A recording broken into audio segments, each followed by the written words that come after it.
Assalamualaikum warahmatullahi wabarakatuh. Perkenalkan, nama saya Siti Nur Afifah, mahasiswa Prodi Pendidikan Administrasi Perkantoran NIM 220803149192. Dan saya ingin berbagi komitmen saya selama magang untuk mendukung SDGs. Koperasi Jasa Tanjung Sejahtera hadir untuk mendukung pertumbuhan ekonomi yang berkelanjutan di kawasan PLTU. Dengan memberikan layanan ekonomi yang inklusif bagi semua karyawan yang bekerja di PLTU. Koperasi memiliki prinsip seperti saling membantu dan berbagi keuntungan, serta berperan untuk mendorong pemberdayaan ekonomi lokal melalui penyedia layanan yang mendukung sektor-sektor penting di sekitar PLTU, seperti penyedia barang dan jasa, serta pengelolaan keuangan yang transparan. Hal ini berkontribusi pada pembangunan ekonomi yang lebih merata dan berkelanjutan. Koperasi memainkan peran penting dalam mendorong pertumbuhan ekonomi perusahaan besar di Indonesia dengan memberikan akses kepada anggota untuk mendapatkan modal, berdaya, dan keuntungan bersama.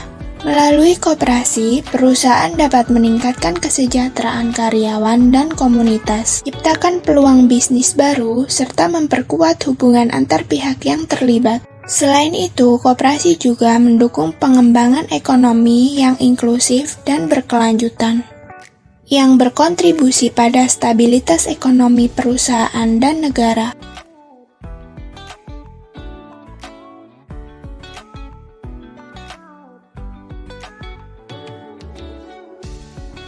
Selama di koperasi, saya belajar banyak hal tentang administrasi perkantoran pada suatu perusahaan. Beberapa tugas administrasi perkantoran yang saya pelajari selama ini diantaranya yaitu men-scan laporan keuangan, surat-surat, dan beberapa file penting lainnya, mencatat keluar masuknya barang atau surat-surat untuk kebutuhan pengadaan dan arsip kantor, mengarsipkan atau membantek semua jenis surat dan file penting baik laporan keuangan, dan beberapa tugas-tugas lainnya terkait administrasi perkantoran. Oh ya guys, di sini juga terdapat peternakan yang dibuat oleh PLTU yang bertujuan untuk pemanfaatan hasil alam yang ada di sekitar kantor PLTU. Dan jika terdapat pengeluaran, maka akan diambilkan dana anggarannya di koperasi. Melalui pengalaman ini dapat membuka mata saya tentang bagaimana koperasi dapat berperan penting secara nyata menjadi pilar dalam mencapai tujuan SDGs 8. Kesimpulannya, pengalaman dan pemahaman ini akan menjadi dasar yang kuat untuk mendorong pengembangan koperasi yang lebih berkelanjutan dan berfokus pada pemberdayaan ekonomi lokal serta inovasi ke depannya.